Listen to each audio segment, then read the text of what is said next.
Welcome students, educational perfection চ্যানেলে তোমাদের সকলকে সুস্বাগতম। আজকে আমরা দশম শ্রেণীর সরল সুদ কথা সংক্রান্ত অর্থাৎ সিম্পল ইন্টারেস্ট সংক্রান্ত কোষে দেখি 2-এর 3টি গুরুত্বপূর্ণ অঙ্কের সমস্যার সমাধান করব। সমস্যাগুলি হলো 13 দাগ, 14 দাগ এবং 18 দাগের সমস্যার সমাধান। এগুলি সরল সুদ কথা সংক্রান্ত। এই গণিতের সমস্যাগুলি দশম শ্রেণীর গণিত প্রকাশ বইয়ে 46-47 নম্বর পৃষ্ঠায় রয়েছে। তাহলে 13, 14 এবং 18 নম্বর সমস্যার সমাধান করব। প্রথম 13 নম্বর সমস্যাটি তোমরা দেখতে পাচ্ছ। সমস্যাটি রয়েছে কোনো মূলধন একই বার্ষিক শতকরা সরল সুদের হারে 7 বছরে সুদে আসলে 7,100 টাকা এবং 4 বছরে সুদে আসলে 6,200 টাকা হলে মূলধন এবং বার্ষিক শতকরা সরল সুদের হার নির্ণয় করি। অর্থাৎ মূলধনটা একই, অর্থাৎ আসল একই এবং সুদের হার একই হবে বলছে। তাহলে সেক্ষেত্রে 7 বছরের সুদ আসল মিলে হচ্ছে 7,100 টাকা আর 4 বছরের সুদ আসল মিলে হচ্ছে 6,200 টাকা। তাহলে প্রথমে আমরা এখানে লিখতে পারি আসল যদি পি হয়, তাহলে আসল পি হলে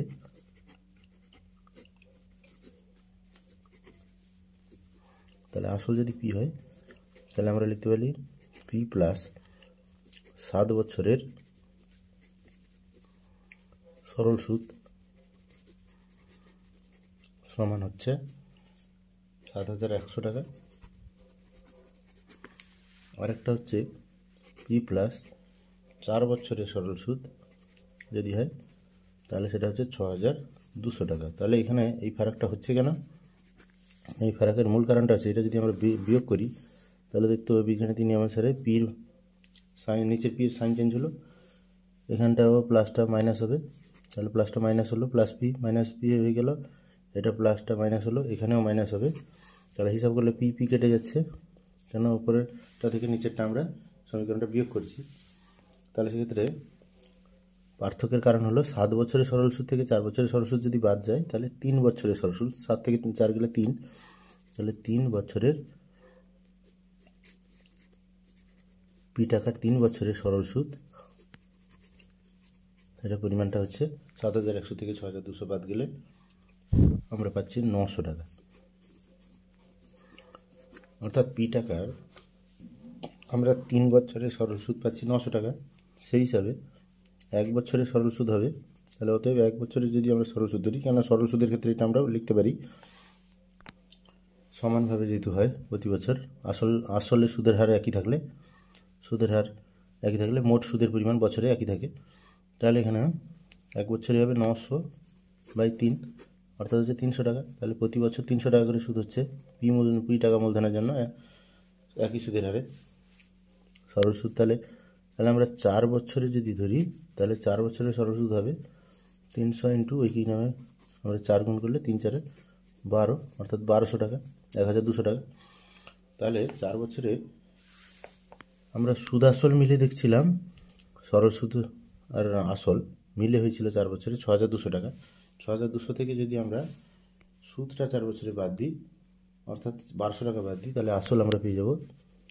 তাহলে আসলের পরিমাণ হচ্ছে,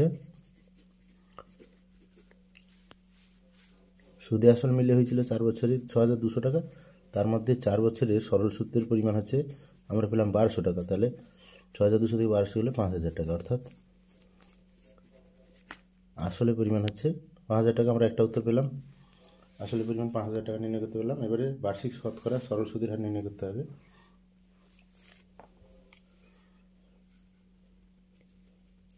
তাহলে আমরা 4 বছরের সুদ নির্ণয় করতে পারি। তাহলে 4 বছরের 5,000 টাকা আসল পেয়ে গেছি আমরা। 5,000 টাকার সরল সুদ, এটা কত হবে না, আমরা সূত্রটা জানি I = PTR/100। তাহলে 4 বছরের সরল সুদটাকে I4 ধরলে আমরা I4 সমান হবে PTR × 100 সূত্রটা। তাহলে পি সমান হচ্ছে এখানে 5,000 টাকা ইন্টু টি হচ্ছে এখানে 4 বছর সময়, এবং আর হচ্ছে আমাদের নির্ণয় করতে হবে। তাহলে R/100, তাহলে এটা কাটাকাটি করলে 0 0 কেটে যাচ্ছে, তাহলে 50 × 200 আর তাহলে এই 208 সমান হচ্ছে আমরা 4 বছরের সুদের পরিমাণ পেয়েছি 1200 টাকা।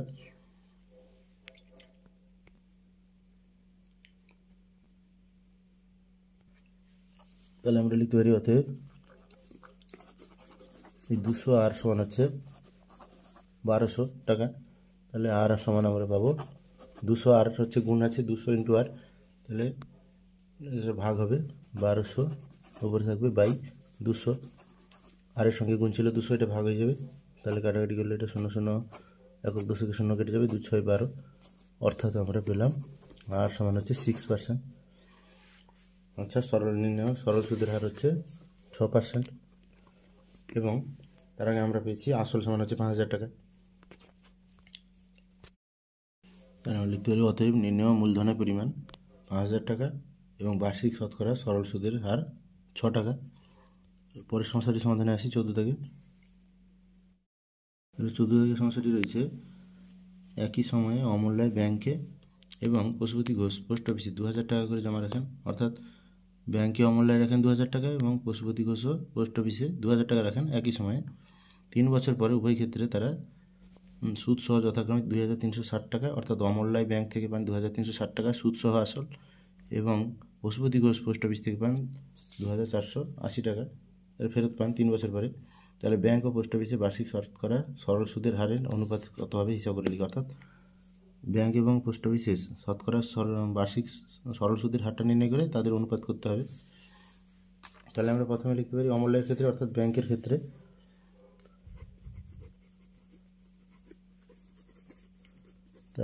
তাহলে অমূল্যের ক্ষেত্রে বা ব্যাংকে আসল হচ্ছে পি, যেটা হচ্ছে 2000 টাকা, কেন দুজনেই 2000 টাকা করে জমা রাখেন,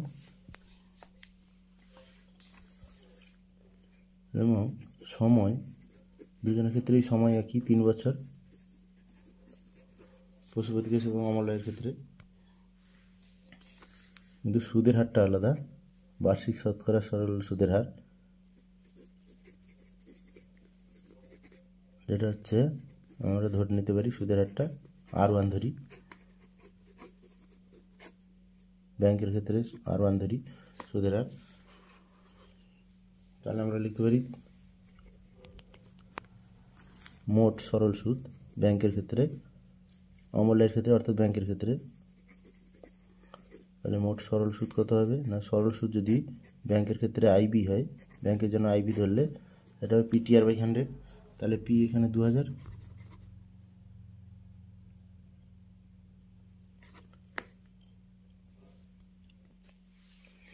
এবং সময় হচ্ছে 3 বছর 3, এবং আর হচ্ছে R1 ধরেছি আমরা, R1 আর সুদের হারটাকে বাই 100। তাহলে এখানে এককের 0 উপরে নিচে কাটাটি হবে, দশক এবং এককের 0, তাহলে 20 3 60 R1।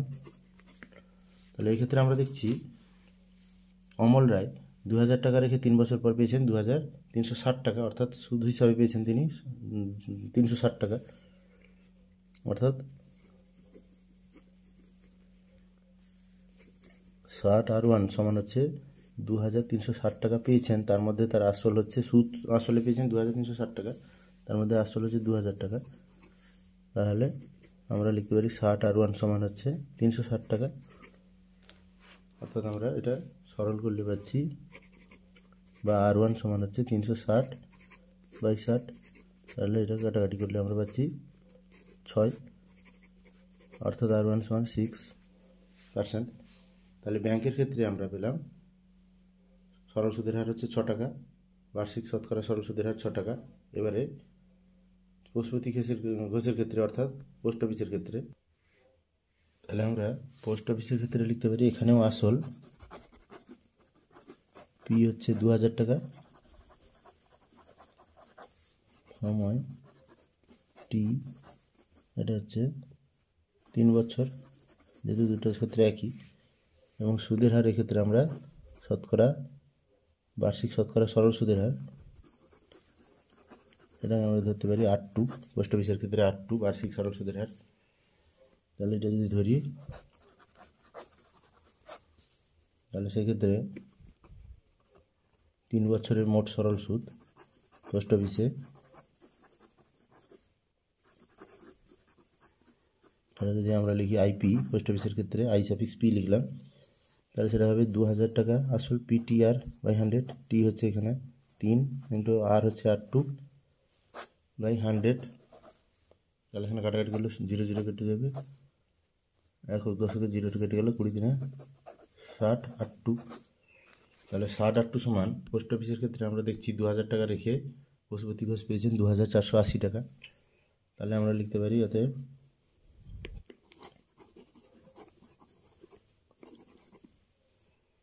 60 R2 এটা সমান হচ্ছে 2480 থেকে 2000 টাকা আসল বাদ গেলে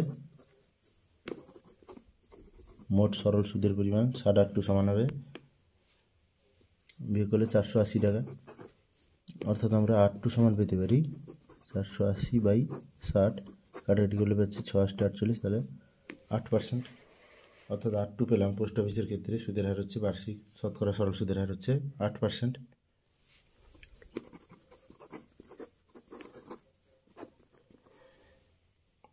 এর আগে ব্যাংকের ক্ষেত্রে আমরা পেয়েছি শতকরা সরল সুদের হার 6%। তাহলে এই গাণিতিক সমস্যাটির ক্ষেত্রে ব্যাংক এবং পোস্ট অফিসের বার্ষিক শতকরা সরল সুদের হারের অনুপাত নির্ণয় করতে হবে। তাহলে আমরা লিখতে পারি নির্ণয় অনুপাত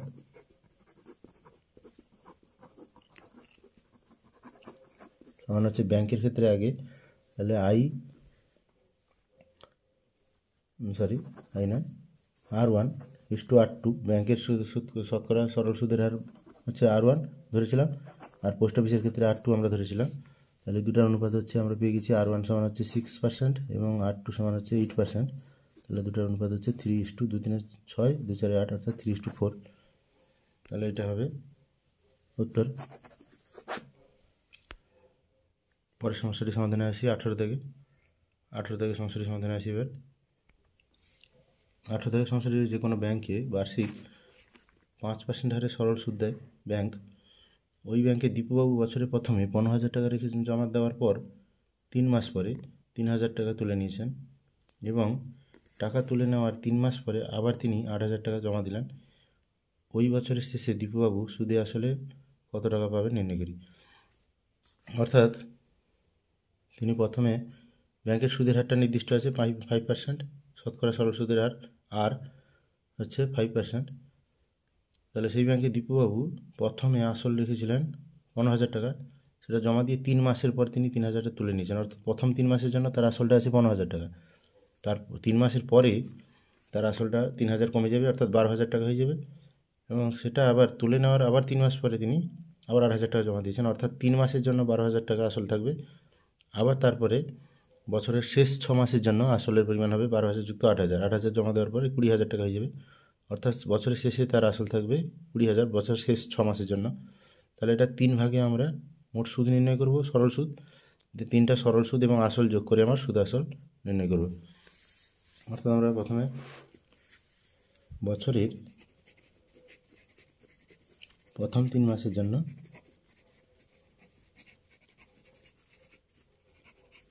দীপুবাবুর ক্ষেত্রে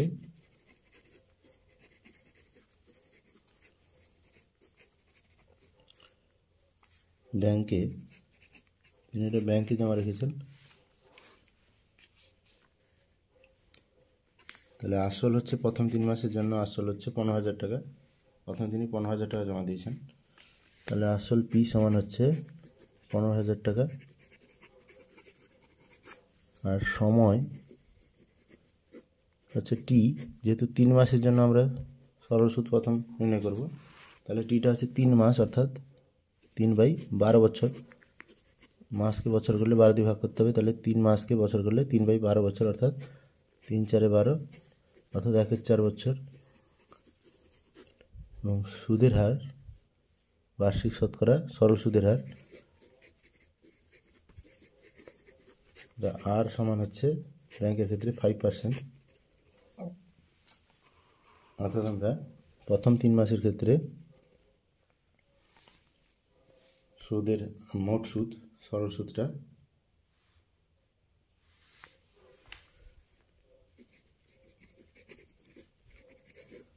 তাহলে মোট সরল সুদ সেটা প্রথম 3 মাসের জন্য যদি হয় I1, তাহলে সেটাকে আমরা লিখতে পারি পি হচ্ছে 15,000 ইন্টু টি হচ্ছে 1/4, অর্থাৎ 1টা উপরে থাকবে 4টা নিচে থাকবে হরে, ইন্টু সুদের হার হচ্ছে 5/100, আর সময়ের জন্য হচ্ছে 1/4 এর 4 নিচে থাকবে।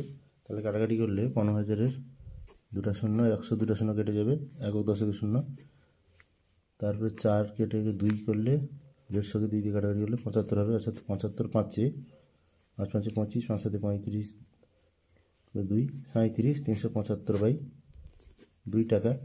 এটা হচ্ছে মোট সুদ। অর্থাৎ এটা ভাগ করলে 2-কে 2, 2 8-এ 16, 2 7-এ 14, দশমিক পড়বে 0 10, 2 5-এ 10, অর্থাৎ 187 টাকা 50 পয়সা। এটা হচ্ছে প্রথম 3 মাসের জন্য তিনি 15,000 টাকা সুদ পাবেন, সরল সুদ এইটুকু হবে। তারপরে আবার তিনি পরের 3 মাসে কী করেছেন, 3,000 টাকা যেহেতু তুলে নিয়েছেন, পরের 3 মাসের জন্য 3,000 টাকা আসল কমে যাবে। তাহলে বছরে দ্বিতীয় 3 মাসের জন্য দীপুবাবুর ক্ষেত্রে ব্যাংকে আসল হচ্ছে 15,000 টাকা থেকে আসল পি, তাহলে আসল ছিল 15,000 টাকা, কিন্তু দ্বিতীয় 3 মাসে তিনি 3,000 টাকা তুলে এনেছেন, আসল কমে হচ্ছে 12,000 টাকা। আর সময়টা অর্থাৎ টি, এটা হচ্ছে সেই 3 মাস, অর্থাৎ এটাকে বছরে পরিণত করলে 3/12 বছর, বা 3 4 12, তাহলে হচ্ছে 1/4 বছর। তাহলে সময়টা হচ্ছে 1/4, টিটা হচ্ছে 1/4। সবসময় সময়টাকে বছরে নির্ণয় করতে হবে, কেননা বার্ষিক সরল সুদের হার রয়েছে। এবং সুদের হারটা কত না, সুদের হার সেই একই থাকছে, শতকরা সরল সুদের হার বার্ষিক, যেটা সেই আর হচ্ছে সেই 5%। অর্থাৎ দ্বিতীয় 3 মাসের জন্য ব্যাংকে মোট সুদ, সরল সুদ যদি I2 হয়, মোট সরল সুদ দ্বিতীয় 3 মাসের জন্য সেটা I2 হলে I2 সমান হবে, এখানে আসল হচ্ছে 12,000 ইন্টু টি হচ্ছে 1/4, 1টা লবে থাকবে, হরে যাবে 4, আর হচ্ছে 5 নিচে 100, আর এটা হরের 4, মানে সময়ের 4টা থাকবে 1/4। তাহলে এটা কাটাকাটি করলে 12,000-এর এককের শূন্য এবং 100-এর এককের শূন্য, 10-এর শূন্য, দুটো কাটাকাটি হয়ে যাবে। তাহলে আর 4 দিয়ে কাটাকাটি করলে 4 একে 4, 120, 4 3-এ কাটাকাটি করলে 30, 30 4 120, তাহলে 30 5-এ 150 টাকা। অর্থাৎ কিনা দ্বিতীয় 3 মাসের জন্য ব্যাংকে 12,000 টাকার মোট সরল সুদ পাওয়া যাবে 150 টাকা। বছরের শেষ 6 মাসের জন্য দীপুবাবু আসল একই রেখেছেন, অর্থাৎ পরে 8,000 টাকা জমা দিয়েছেন, সেই 8,000 টাকা শেষ 10 মাসের জন্য জমা থাকবে। অর্থাৎ তার আগের 3 মাসের সুদ ছিল, আসল ছিল 12,000 টাকা, তাহলে বছরের শেষ 6 মাসের জন্য তার আসল হবে 12,000 যুক্ত 8,000, পরে 8,000 টাকা জমা দিয়েছেন যেহেতু, তাহলে 20,000 হবে আসল। অর্থাৎ আমরা লিখতে পারি বছরের শেষ 6 মাসের জন্য দীপুবাবুর ক্ষেত্রে ব্যাংকে আসল পি হচ্ছে, আগের 3 মাসে দ্বিতীয় 3 মাসে আসল ছিল 12,000 টাকা, তারপরে তিনি আরও 8,000 টাকা জমা দেন, তাহলে 12,000 যুক্ত 8,000 সমান হচ্ছে 20,000 টাকা। তাহলে আসল বেড়ে হয়ে গেল 20,000 টাকা শেষ 6 মাসের জন্য। আর সময় হচ্ছে টি, এটা হচ্ছে 6 মাস, অর্থাৎ 6 মাস মানে হচ্ছে 6/12 বছর, অর্থাৎ 6 দুগুণে 12, তাহলে হাফ বছর, 1/2 বছর। তাহলে সময়টা হচ্ছে 1/2 টি। এবং সুদের হার, বার্ষিক শতকরা সরল সুদের হার, সেটা ব্যাংকে একই থাকছে, অর্থাৎ 5%। তাহলে আমরা লিখি শেষ বছরের শেষ 6 মাসের জন্য ব্যাংকের মোট সরল সুদ পরিমাণ যদি I3 হয়,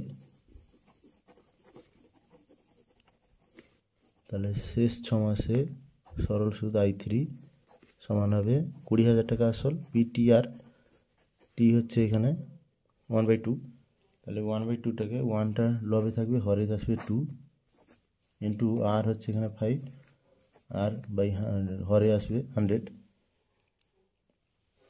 20,000-এর এককের শূন্য, 100-এর এককের শূন্য এবং 20,000 দশকের শূন্য, 100 দশকের শূন্য কাটাকাটি হবে। অর্থাৎ এবারে 2 দিয়ে কাটাকাটি করলে 2 কে 2 আর 200-কে 2 দিয়ে কাটাকাটি করলে 100 আসবে। 100 দিনে 200, তাহলে 105-এ হরে 1 হয়ে গেছে, লবে 105-এ 500 টাকা। তাহলে I3 সমান হচ্ছে 500 টাকা। তাহলে এই তিনটা সুদ যোগ করতে হবে এবং এক্ষেত্রে দীপুবাবুর সর্বশেষ যে আসল সেটা হয়েছে 20,000 টাকা। তাহলে 20,000 টাকার সঙ্গে এটা যোগ করে তিনি সুদে আসলে বছরের শেষে পাবেন। সুতরাং বছরের শেষে দীপুবাবু ব্যাংক থেকে সুদে আসলে মোট, তাহলে সর্বশেষ আসল হয়েছিল 20,000 টাকা যুক্ত 3 বার যে সুদ, সরল সুদ I1 plus I2 plus I3, এই মোট সরল সুদটা তিনি পাবেন।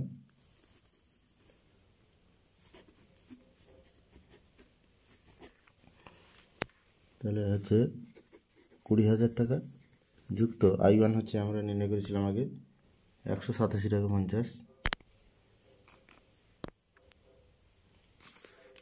তাহলে 187 টাকা 50 পয়সা। I2 হচ্ছে 150 টাকা এবং I3 আমরা পেয়েছি 500 টাকা। অর্থাৎ এটা যোগ করলে মোট হবে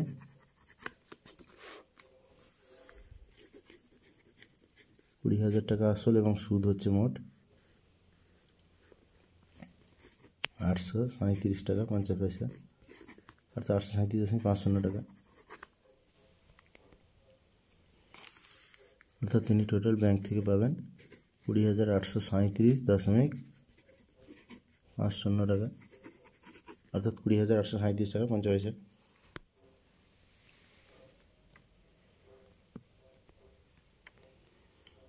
ভিডিওটি যদি তোমরা স্কিপ না করে পরপর দেখো তাহলে অবশ্যই তোমাদের বুঝতে সুবিধা হবে।